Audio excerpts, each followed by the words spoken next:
देखिए, हमारे लिए प्रत्येक चुनाव महत्वपूर्ण है।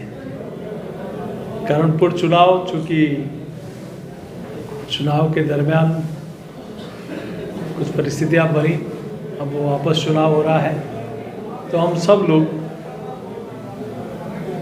पार्टी के प्रत्येक कार्यकर्ता प्रत्येक बूथ पर भारतीय जनता पार्टी की विजयश्री हो, इसके लिए हमारे समस्त पदाधिकारी, जनप्रतिनिधि इस अभियान में लगे हैं कि यहाँ भारतीय जनता पार्टी एक अच्छे बहुमत के साथ जीते और राजस्थान में भी इस चुनाव में कांग्रेस पार्टी ने कई प्रकार के हथकंडे अपनाए। 2018 में जिस प्रकार से जनता को गुमराह किया था, वैसे ही गुमराह करने का कुत्सित प्रयास किया, लेकिन काठ की हांडी बार बार नहीं चढ़ती। लोगों ने इनकी गारंटी पर विश्वास नहीं किया और मोदी जी की गारंटी पर विश्वास किया।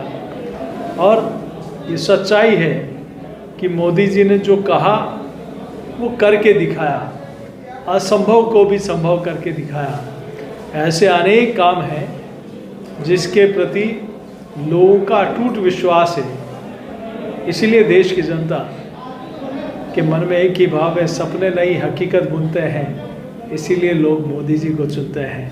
ये भाव तब आता है जब लोगों में किसी नेतृत्व के प्रति अटूट विश्वास होता है, और यही विश्वास भारतीय जनता पार्टी की जीत का आधार है। और न सिर्फ ये चुनाव कर्णपुर का, बल्कि 2024 के लोकसभा चुनाव में भी एक बहुत बड़े अंतर के साथ 2014 से ज़्यादा सीटें 2019 में आई और 2019 से ज़्यादा सीटें 2024 में देश भर में आएंगी, और फिर से नरेंद्र मोदी जी देश के तीसरी बार प्रधानमंत्री बनेंगे। नेता प्रतिपक्ष बन गया क्या? तो उनको अपने गिरबान में जागना चाहिए। भारतीय जनता पार्टी एक अनुशासित पार्टी है।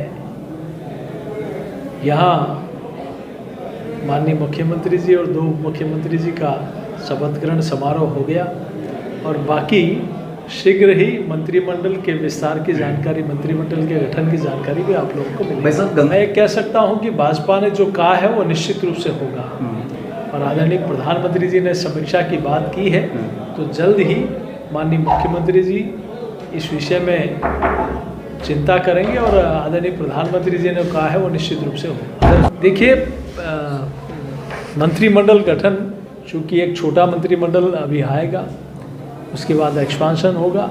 मैं सोचता हूँ भारतीय जनता पार्टी हर वर्ग को, हर क्षेत्र को साधते हुए ये काम होगा। और ये ज़रूर मैं कह सकता हूँ कि देश में पहली बार वीर बाल दिवस उन शहजादों के नाम पर मनाने का निर्णय अगर किसी ने किया है तो आदरणीय मोदी जी ने किया है। जहाँ पहले मुगलों के गौरव गाथाएं गाई जाती थी, आज उन वीर साहबजादों का बलिदान दिवस वीर बाल दिवस के रूप में पूरा देश मनाना है। ये काम अगर किसी ने किया है तो मोदी जी ने किया है। तो उनके नेतृत्व में निश्चित रूप से हर क्षेत्र को, हर वर्ग को साधने का काम होगा। ठीक है।